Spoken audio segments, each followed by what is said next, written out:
سلام علیرضا جان، چند تا سوال در مورد ترم 1 پزشکی داشتم. سلام، در خدمتم.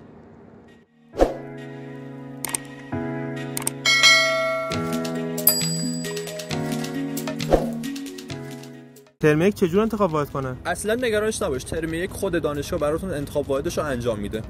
چه کار کنم نمرم خوب شه؟ اصلا سمت رفرنس نریا، جزوه همون استاداتو بخون، کار در میاد.